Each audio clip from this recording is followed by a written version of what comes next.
Readers of the Columbia Missourian will soon notice a big change. The paywall that had been blocking content older than 24 hours is coming down, and a new revenue model is going to be taking its place.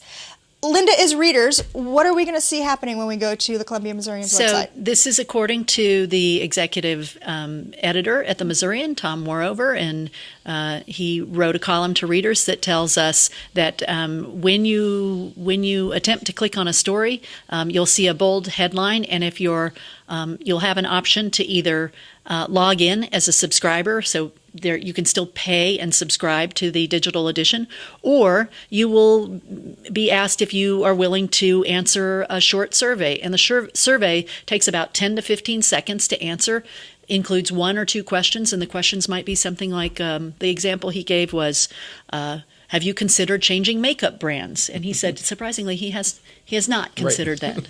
But another reader may have. But another reader may have. So in answering these questions, then this Google product will provide, it receives 10 cents for the survey, and it provides 5 cents back to the newspaper for each set of questions answered. One of the reasons that this column that Tom Moreover had written said that it was important to make this switch because some of the feedback it had received from readers was that they weren't able to share content via social media with the paywall that was in place.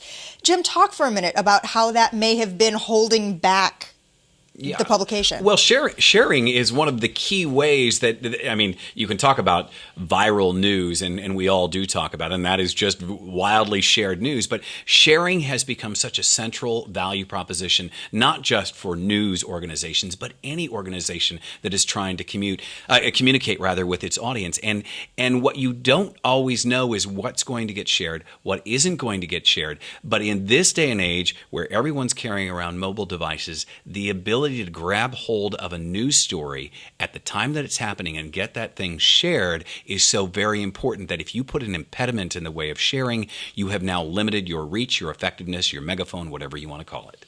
I was actually interviewed by a reporter from KBIA yesterday who was working on a story about this, and one of the things that she asked me is, what do we think or expect the audience's tolerance for these surveys to be? And I know my response at that point was, we don't know that yet. We don't know where people are, that annoyance factor is going to kick in. But looking at the Missourian's traffic over the course of the last year or 2 years, the 18 months really since this paywall went into effect, you can see a dip. And when you talk about shareable stories that aren't getting passed on after those 24 hours, think about two of the biggest stories that have happened on this campus in the last 6 months, the Sasha Minukori case and Michael Sam's coming out.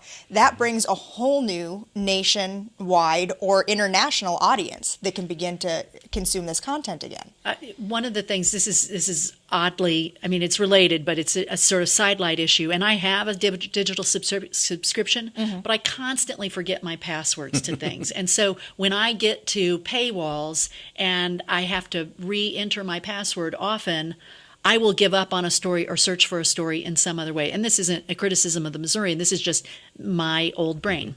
And so, so I was just thinking, my gosh, if I can just answer survey questions and I can get there faster than remembering my password, I may opt for this model as opposed to that model. Well, and the other thing that I would say about this is that I think all news organizations are going to have to look at multiple revenue opportunities and say, okay, paywall may be one because I too am a subscriber to the Missourian, and I like that ability to just be able to get in and read as much as I want rather than answer a survey every time a new article would pop up. But I will say creativity in terms of finding the value in your particular content and figuring out how to monetize against that. That's our great challenge. I think there are many opportunities to do it, this being one. And I just think speed and convenience, though, are things that we think people aren't going to pay more for something. Oh, if you've already paid for it. But no, sometimes people are willing to pay twice. It's like, oh, I read this, but I want to own it or keep it, so I'm willing to pay for an ebook, even though I have already ingested that content in some other way. And so there are things that people are willing to pay an incremental amount more for if it means convenience. And so who knows where that threshold is for this particular model. Oh, we'll watch and see what happens. See what happens.